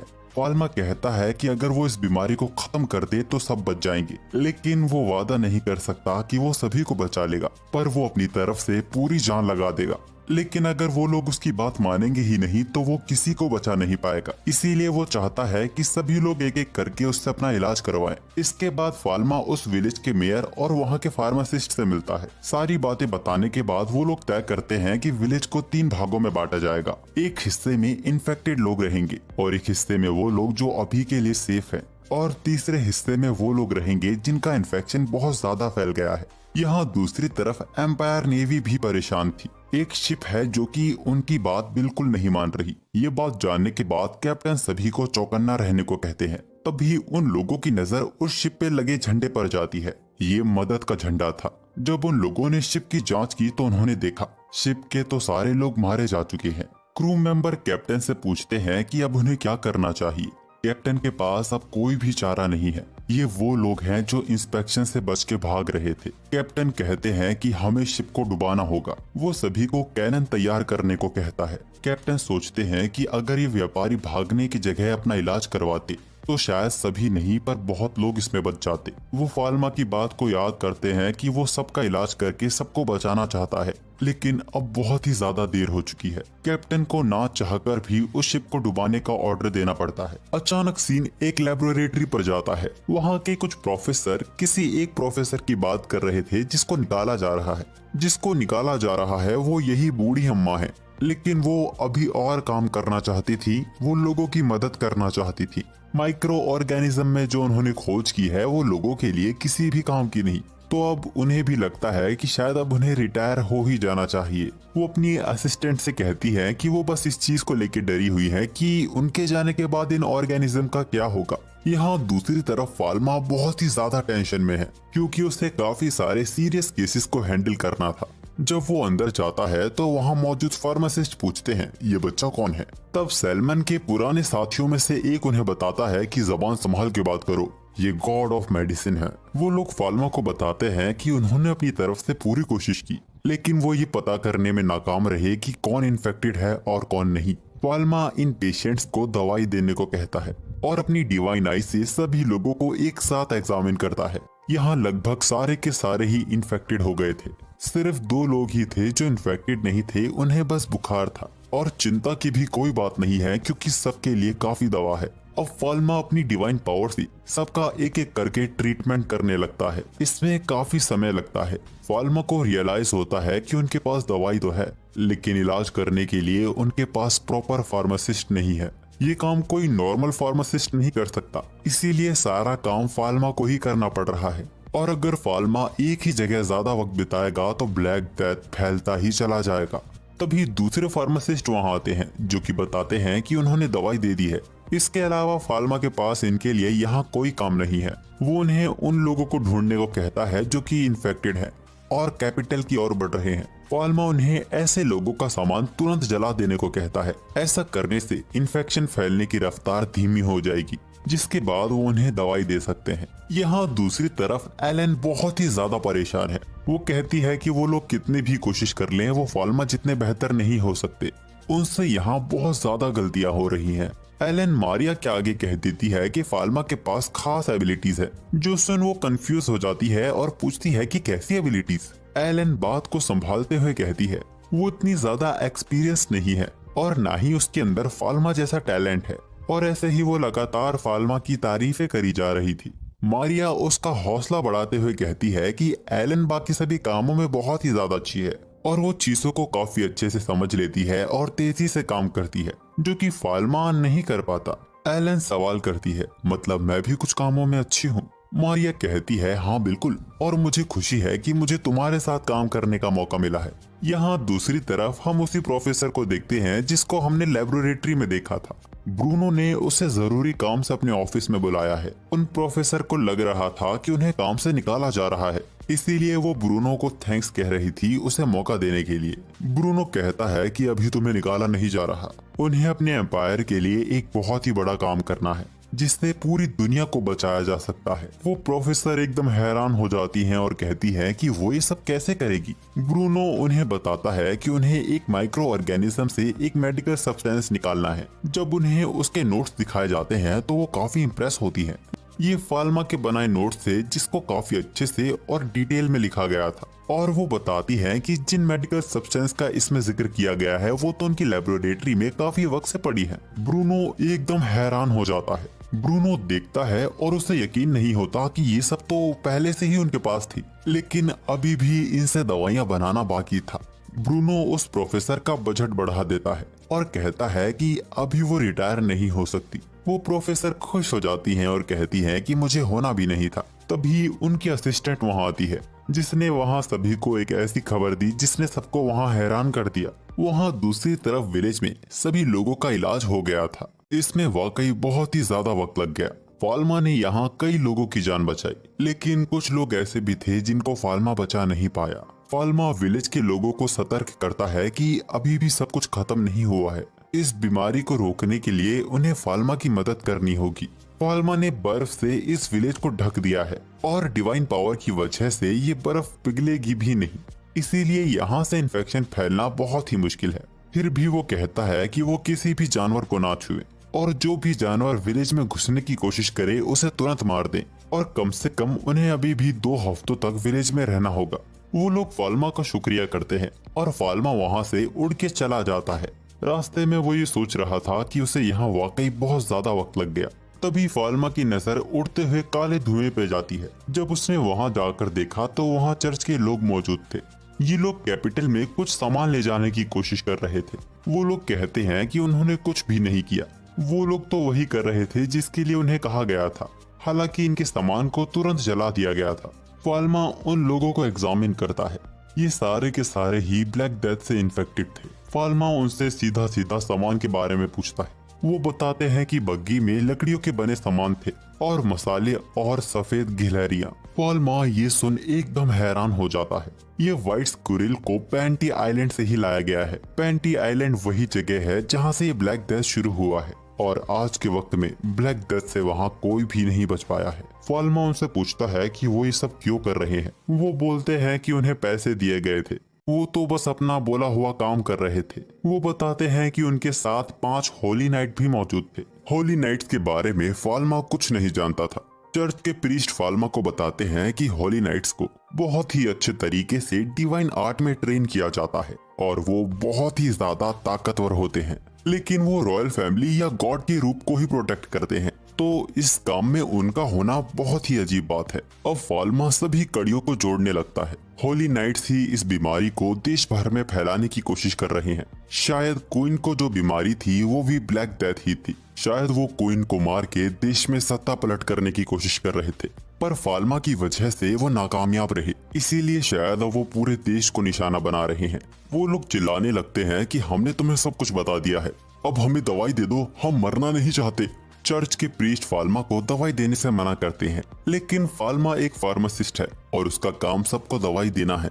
अब गॉड ऑफ मेडिसिन ने ये कहा था तो वो भी कुछ नहीं कर सकते थे। यहाँ दूसरी तरफ क्वीन तक ये खबर पहुंच चुकी थी कि इस बीमारी को एम्पायर में जानबूझ के फैलाया जा रहा है और ब्रूनो का मानना है कि वो कैपिटल में घुसने की कोशिश करेंगे। क्वीन सभी गेट्स को बंद करने का ऑर्डर दे देती है। यहाँ दूसरी तरफ शार्लॉट सभी में मास्क बांट रही थी। पैरी भी इंस्पेक्शन का काम कर रहा था, पर तभी उसे पता चलता है कि ब्लैक डेथ आ रहा है, सभी को आइसोलेट करना होगा। उसी वक्त कैसल का दरवाजा तोड़ के कैसल में हॉली नाइट घुसाते हैं। वहाँ अपने आप को बचाने के लिए भगदड़ मच जाती है। पैरी दवाइयों को बचाने की कोशिश कर रहा था। गार्ड्स हॉली नाइट से लड़के उन्हें रोकने की कोशिश करते हैं, लेकिन हॉली नाइट्स के सामने उनका कोई मुकाबला ही नहीं था। हम देखते हैं कि हॉली नाइट्स वहाँ एक बॉक्स खोलते हैं जिसके अंदर व्हाइट स्क्विरल मौजूद थी। वो अपने डिवाइन आर्ट से वहाँ एक टोर्नेडो क्रिएट करते हैं, जिसकी वजह से सारी स्क्विरल पूरे शहर में फैल जाती है। मौत के करीब से बचा पैरी जब उसे पता चलता है कि हॉली नाइट्स ने पूरे कैपिटल में स्क्विरल्स को छोड़ दिया है, वो तुरंत वहाँ से भागकर गार्ड्स के पास जाता है। उसे समझ आ गया था कि स्क्विरल्स के द्वारा ही ब्लैक डेथ को फैलाया जा रहा है। वो तुरंत पूरे कैपिटल में इमरजेंसी बेल बजाने को कहता है। कैपिटल की इमरजेंसी बेल बजा दी जाती है। पूरे कैपिटल में टेंशन का माहौल था। सभी को इस बेल की आवाज सुनाई दे रही थी। एक आदमी जो शायद इन सब के पीछे वही है, उसका ऑरा काला था, वो इंसान नहीं लग रहा था। कैपिटल के टॉप से वो ये नजारा देख रहा था। जब क्वीन को पता चला कि कैपिटल पे हॉली नाइट्स ने हमला कर दिया है, वो बहुत ही गुस्सा होती है। लेकिन जब पूरी बात पता चली कि वो बस 5 हैं, तो ये काफी हैरान कर देने वाली बात थी। क्वीन उन्हें कुचल देने को कहती है, पर तभी ब्रूनो वहाँ सारी बात बताता है। ब्लैक डेथ बीमारी जिन शिप से यहाँ आई है वो नेदरलैंड से है, और जैसे हालात अब तक उनके सामने आए हैं, इससे जाहिर होता है कि ये जानबूझ के ये बीमारी फैलाई जा रही है। क्वीन बहुत हैरान होती है। उन्हें इसके पीछे की वजह समझ नहीं आ रही, क्योंकि नेदरलैंड के साथ उनके रिश्ते बहुत ही अच्छे थे और सिर्फ 5 होली नाइट्स के साथ हमला करना ये कुछ समझ नहीं आ रहा। ब्रूनो को लगता है कि ब्लैक डेथ फैला नहीं है, बल्कि ब्लैक डेथ को बनाया गया है। ब्रूनो याद दिलाता है कि 3 साल पहले एक फार्मासिस्ट नेदरलैंड गया था, उसको कॉमनर बना दिया गया था। उसमें काबिलियत थी एक अच्छा फार्मासिस्ट बनने की। उसने इलाज करने के कई तरीके खोजे थे, लेकिन एक दिन उसे जिंदा इंसानों पर एक्सपेरिमेंट करते हुए पकड़ लिया गया।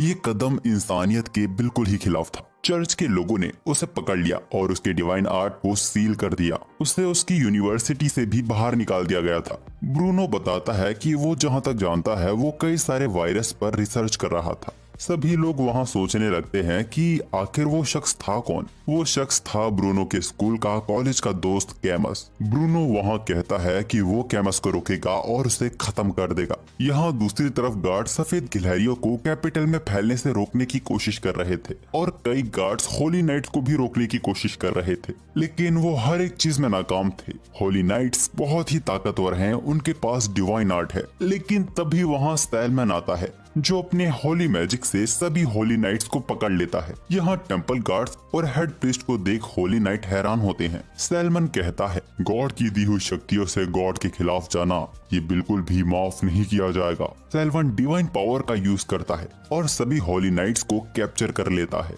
यहाँ दूसरी तरफ शार्लोट और सेड्रिक बड़े ही परेशान थे। शार्लोट पूछती है कि अब हमें क्या करना चाहिए। तभी वहाँ कहीं पास धमाका होता है। शार्लोट कहती है कि हमें दवाइयों को बचाना चाहिए और वो बोलती है कि फाल्मा की फार्मेसी यहीं पास में है, वहाँ बहुत ही खतरनाक दवाइयाँ मौजूद है। अगर उन्हें कुछ हो गया तो पूरे कैपिटल पर तबाही आ सकती है। बस यही सोचकर शार्लोट घबराने लगी थी। सेड्रिक कहता है कि वो उसे खतरे में नहीं डाल सकता। अगर शार्लोट को कुछ हो गया तो फाल्मा को बहुत बुरा लगेगा। दुखी शार्लोट वहाँ प्रार्थना करने लगती है। तभी उसे आसमान से एक रोशनी जाती दिखती है। फाल्मा कैपिटल वापस लौट आया था। उसे कैपिटल ऐसी हालत में दिखेगा उसने इसकी कभी उम्मीद नहीं की थी। फाल्मा अपनी डिवाइन आई से पूरे कैपिटल को देखता है। कैपिटल में ब्लैक डेथ काफी तेजी से फैल रहा था, पर वो ये देख ज्यादा घबरा जाता है कि ये स्क्विरल नहीं, उड़ने वाली स्क्विरल है, जिन्हें पकड़ना और उन्हें मारना एक बड़ी चुनौती होगी। वो उठ रहे काले धुएं की तरफ जा रहा था। तभी उसे अपने फादर ब्रूनो दिखाई देते हैं। हम देखते हैं कि होली नाइट्स को हरा दिया गया है और अब वहाँ के गार्ड्स उनसे उनका असली मकसद पूछते हैं। वो पूछते हैं कि वो ब्लैक डेथ को क्यों फैलाने की कोशिश कर रहे हैं। होली नाइट कहते हैं कि वो ब्लैक डेथ के बारे में कुछ भी नहीं जानते। उनसे जो कहा गया वो बस वही कर रहे हैं। वो बताते हैं कि उनके लोगों को बंदी बना लिया गया है। उनके पीछे एक ऐसा शख्स है जो पलक झपकते ही 1000 लोगों को मार सकता है। ब्रूनो उस होली नाइट से पूछता है, क्या वो एक आंख वाला आदमी है जिसके नीले बाल हैं और उसके चेहरे पर जलने का निशान है। होली नाइट एकदम हैरान हो जाता है क्योंकि ब्रूनो एकदम सही कह रहा था। होली नाइट वहाँ अपना दम तोड़ देते हैं। उन्होंने अपना काम कर दिया है।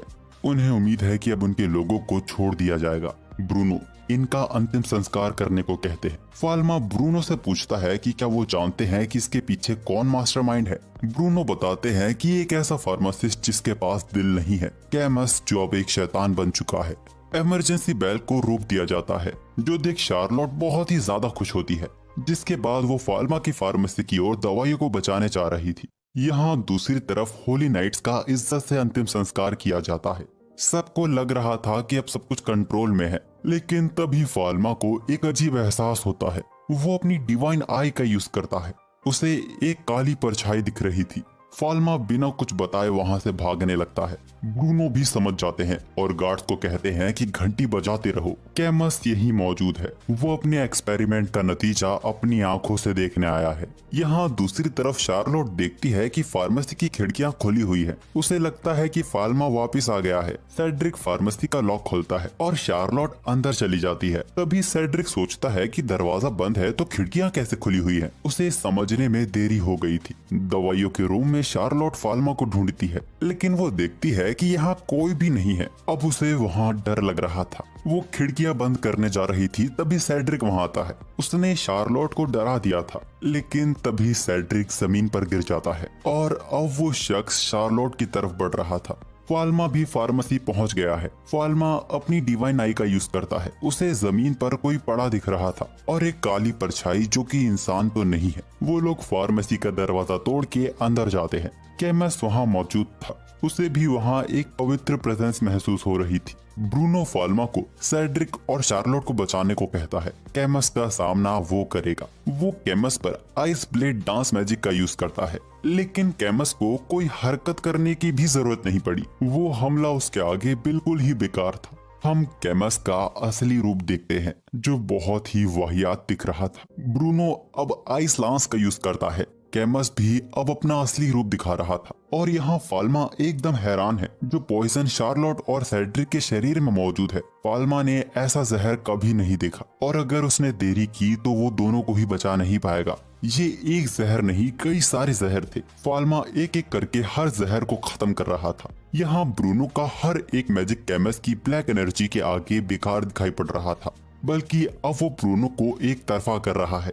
यहाँ फाल्मा को भी बहुत ज्यादा वक्त लग रहा है, लेकिन आखिरकार वो दोनों के शरीर से जहर को खत्म करने में कामयाब रहा। यहाँ ब्रूनो कैमस के आगे एकदम बेबस हो गया था। कैमस कहता है, इंसान बहुत ही खूबसूरत होते हैं जब वो बीमारी से मरते हैं, जिसके बाद वो ब्रूनो को लात मार के दूर फेंक देता है और फाल्मा की लेबोरेटरी से एक बोतल निकालता है। वो कहता है, जो खास इंसान बीमारी से लड़ सकते हैं वो आने वाले इंसानों की प्रजाति को ताकतवर बनाते हैं। बीमारियों से लड़ते हुए इंसान ही इस दुनिया को खूबसूरत बनाते हैं। वो फाल्मा की लेबोरेटरी की तारीफ करता है, जहां ऐसे ऐसे जहर मौजूद हैं जिनका स्वाद चखना इंसानों का बाकी है। फाल्मा उस दवाई को गायब कर देता है। कैमस शॉक हो गया। फाल्मा कहता है कि वो इनको एक्सपेरिमेंट नहीं कह सकता जिनका कोई यूज नहीं है। तुम इकलौते हो जिसकी बीमारी को ठीक नहीं किया जा सकता। शार्लोट को हल्का होश आता है। वो फाल्मा को देखती है और कहती है कि वो दुखी दिख रहा है। वो कैमस को एक पंच मारता है। कैमस कहता है कि तुम मुझे समझ क्यों नहीं पा रहे हो, तुम भी तो मेरे जैसे हो, आखिर तुम सच्चाई को अनदेखा क्यों कर रहे हो। वो फाल्मा की तरफ 2 जहर की बोतल फेंकता है और सवाल करता है कि क्या बस वही है जो इस दुनिया के काम करने के तरीके को समझ सकता है। फाल्मा दोनों बोतलों को गायब कर देता है। वो कहता है कि मुझे भी कोई समझ नहीं पाता था, जल्द तुम्हारे साथ भी ऐसा होगा, तुम भी मेरी तरह शैतान बन जाओगे। फाल्मा का हाथ बहुत तेजी से चमकने लगता है। वो एक और पंच मारते हुए कहता है कि वो लोगों को ठीक करना चाहता है। वो दोनों फार्मेसी को तोड़ते हुए बाहर आ गए थे। फाल्मा एक और पंच मारता है और कैमस जमीन पर चित हो जाता है। वो अपनी छड़ी से कैमस के अस्तित्व को ही मिटा रहा था। हम देखते हैं कि उस छड़ी से अनबिलीवेबल होली पावर निकल रही है, जो कि पूरे कैपिटल को घेर रही थी।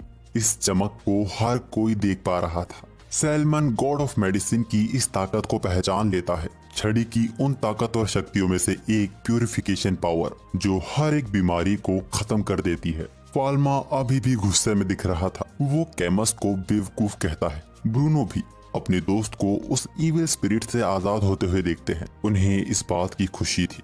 शार्लोट फाल्मा को देख रोने लगती है और उसे गले लगाते हुए कहती है कि तुम्हारा स्वागत है। खैर, इसके बाद फाल्मा सेड्रिक और शार्लोट का इलाज करता है और अब ब्लैक डेथ की महामारी को भी कंट्रोल में कर लिया गया था। इसमें एलन ने भी अपना काम बहुत अच्छे से किया था। इन लोगों ने अब तक ब्लैक डेथ को ठीक करने के कई सारे तरीके ढूंढ लिए हैं। कंपाउंड गिल्ड की मदद से सभी में ये दवाइयाँ मुफ्त में बांटी जाती है, लेकिन बैरोन ने दवाई को लेने से इनकार कर दिया था। पैरी के जाने के बाद वो दवाई अपनी बीवी को पकड़ा देता है और अकेले में हम उसके चेहरे पे पछतावे को साफ देख सकते हैं। फाल्मा इस महामारी से सबको नहीं बचा पाया, लेकिन बहुत से लोगों को उसने बचाया है। फार्मेसी के ठीक होने का काम भी जोरों शोरों से चल रहा है। ब्लैक डेथ का डर लगभग कैपिटल से खत्म हो चुका है। 2 महीने बाद क्वीन भी डिक्लेयर कर देती है कि उनके कैपिटल से ब्लैक डेथ का अंत हो गया है। इस बात का जश्न पूरे कैपिटल में मनाया जाता है। अब तक फार्मेसी भी ठीक हो चुकी थी। आज उसके खुलने का दिन है। शार्लोट बहुत ही एनर्जेटिक दिख रही थी, जिसकी वजह से बाकी सब भी जोश में आ जाते हैं। वो कैंडी वाले अंकल फाल्मा से मिलने आते हैं। फाल्मा उन्हें पिछली बार के लिए शुक्रिया कहता है। सैलमन और पैरी भी उनसे मिलने आते हैं। वो कैंडी वाले अंकल शार्लोट के लिए तोहफा लेकर आए थे, जो देख शार्लोट खुशी से झूमने लगती है। फार्मेसी को खोला जाता है, जहां हम देखते हैं कि बाहर बहुत बड़ी भीड़ उनका इंतजार कर रही थी। और इस तरह इस एनिमे का अंत होता है। इस एनिमे की एंडिंग को काफी अच्छी तरीके से रखा गया है। लगता नहीं है कि इसका कोई अगला सीजन आने वाला है। क्या आप इस एनिमे की कहानी को बढ़ता हुआ देखना चाहते हैं? कमेंट बॉक्स में जरूर बताइएगा और चैनल को सब्सक्राइब करो यार। मिलते हैं जल्द एक और अच्छे से एनिमे की कहानी के साथ।